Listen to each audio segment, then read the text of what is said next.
Vargas had recently traveled to the Texas border to document the crisis of thousands of Central American children fleeing poverty and violence.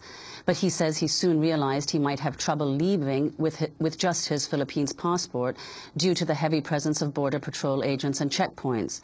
On Tuesday, as he attempted to fly to Houston en route to Los Angeles, Vargas was arrested by immigration authorities for the first time in his life and held for most of the day.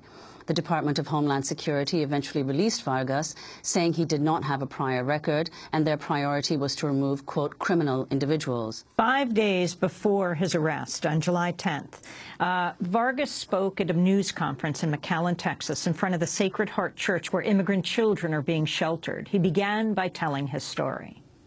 When I was 12, my mother put me on a plane with a coyote and sent me to America. It took me many years to kind of face and grapple with that experience. The journey of being with this strange man that I've never met before, whom my family paid off to accompany me on my first plane ride. The sacrifice of my mother, whom I have not seen in person for almost 21 years. That traumatic experience of being uprooted as a 12-year-old and being told by my mother that if anybody ever asked me when I got here where I was going, I should tell them that I was going to Disneyland. And my border, this is probably one of the closest times I've been to the border. My border was the Pacific Ocean. I got here from the Philippines on a plane. So in these past, few days and weeks, seeing the images of these Central American children, listening to the story of Jose Luis, I cannot fully imagine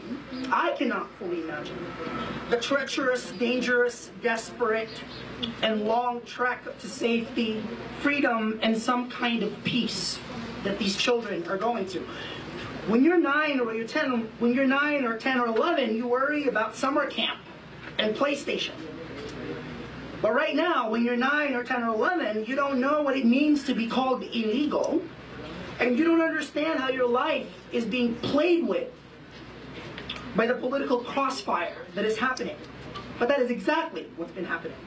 The way many news organizations and the way many pundits in the media and the way many politicians, particularly in the Republican Party, are talking about this humanitarian crisis is an affront to America and to Americans.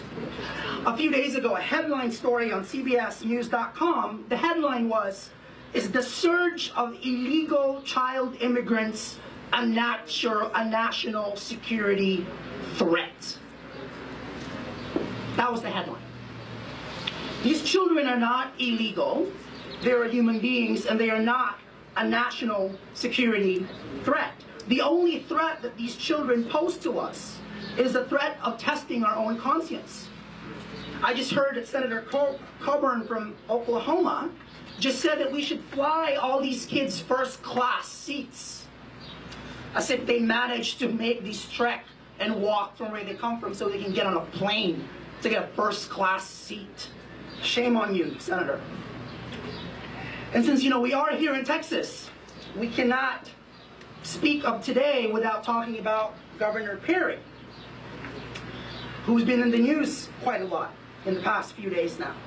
Like many Republican leaders like Senator Ted Cruz and Senator Cornyn here from Texas, Governor Perry has been saying that a directive called Deferred Action for Childhood Arrivals, DACA, is accountable for the surge of these Central American children.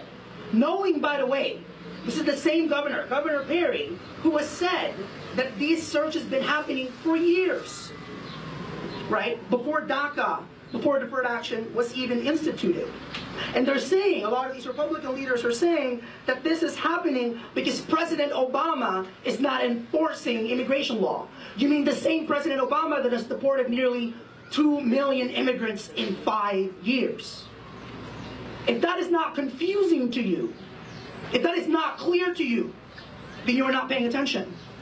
But politics aside, Texans across this great state have defined American by opening up their hearts and in some instances their homes. I was just told that a judge from Dallas County is defining American by making a place for 2,000 refugee children in Dallas. That's how I define American. 3 years ago, Governor Perry, in defending in-state tuition for undocumented Texans, Governor Perry said, quote, "If you say that we should not educate children who have come into our state for no reason than they've been brought there by no fault of their own, I don't think you have a heart." So I think the question now here is, when it comes to these refugee children, Governor Perry, where is your heart? Where is your compassion?